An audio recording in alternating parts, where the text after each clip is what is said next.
no matter how deep the pain is, or in a deep spot you are, he is deeper still. So even in the lowest of lowest times, there he is.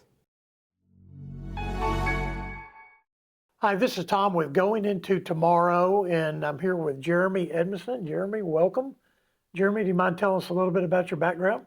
Oh, be happy to.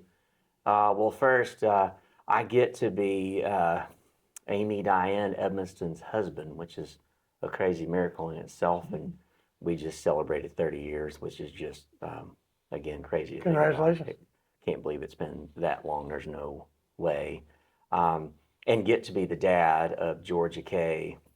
Now Georgia K. Segretti, who got married about 6 months ago, and Brandon Edmiston, who's about to head off to college to Hardin-Simmons, where my wife and I met. So what a great season it is for us to be in. And what it is that I get to do, I've been in the apartment business for 30 plus years now, and what a blessing and amazing that where we sit today, a very special place here at Park Cities Baptist, is literally where my multifamily apartment business career started. Great. Probably, I don't know, maybe a couple hundred steps over here where the gym is. Yeah, sure. So yeah. Sure. Great. Well, thank you for sharing that. So, Jeremy, the question we ask is there a particular Bible verse or passage or character that really speaks to you now or during a certain period of your life? And so, can you tell us what that verse is and why that speaks loudly to you? Oh, I'd be happy to. One, as it relates, and many of us, right, associate with Paul. And really for me, it's really the entire book / letter of Philippians, but I'll focus on just a couple.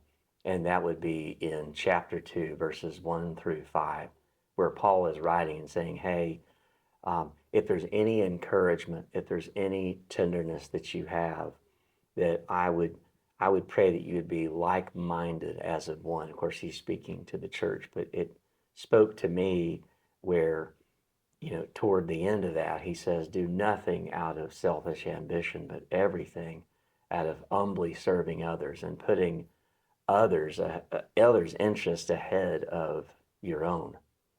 And being in the apartment business, which this very day, at RangeWater, where I get to serve, on this very day, there's well over, 250,000 people that have woken up today under the roofs of which we get to manage, and that's humble. That is. And so, and he goes on to say to consider others, basically better than you, right? And that's always spoke to me. The other would be in chapter 3, and this is basically verses 12 through 14. And what I picture in Paul is highly educated, intellectual, had seen it all, and writing this from an awful place, being in prison, right? And he goes on in a few different letters saying it a different way, but basically says, not that I've attained it, right? And I don't think there's any other place in the New Testament where he says this phrase. And of course, being inspired by Holy Spirit, right? Really coming from Jesus, but says, but the one thing I do is I leave what's behind and I press on toward the goal, right?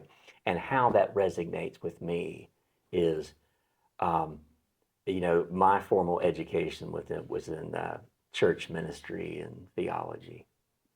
But the Lord saw to it that, no, I'm sending you into the apartment business to have a technical skill, but also be perhaps a pastor in that business and maybe humbly help others stand a little taller.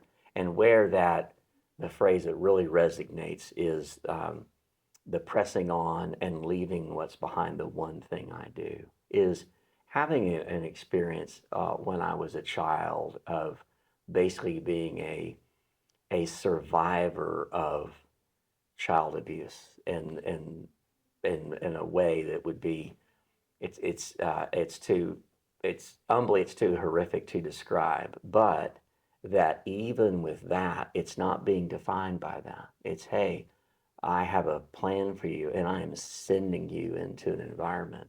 And I just need you to trust me and do what I say to do, right? And then leave all the consequences and results to me.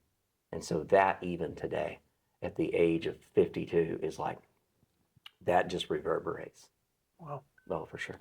Wow. Thank you for sharing that. God gave you a ministry. It may not have been the ministry that you thought it was when you were at Hardin-Simmons. That's right. But That's he right. gave you a ministry and he gave you Sure. a very, very powerful story. And I'm just going to throw in, he gave you a really good ability to communicate it. So thank you for sharing that with us. Yeah.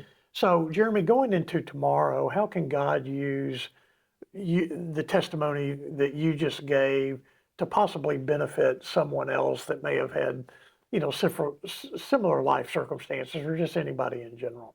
Oh, absolutely. What a great question. I would encourage those who follow Jesus today and those that I hope get to hear all the wonderful interviews and messages that you guys are doing is that um, it's not too late if you're on this side, you know, all of us here, like today, if we woke up on this side and we're following Jesus and we have a call and we have a gift, well, the mission's not over. But for those that maybe are so far from God, to know that you take him at his word and he knows all the hairs on your head, they're numbered. And he's not yelling and screaming at you for all the things that you've done. He just sits quietly and he's there. And no matter how deep the pain is or in a deep spot you are, he is deeper still. So even in the lowest of lowest times, there he is. There he is. That's a great way to end it. There he is. Jeremy, thank you so much for sharing. You're a blessing. Oh, thank you. Yeah, Thanks for having me. appreciate it. Yeah.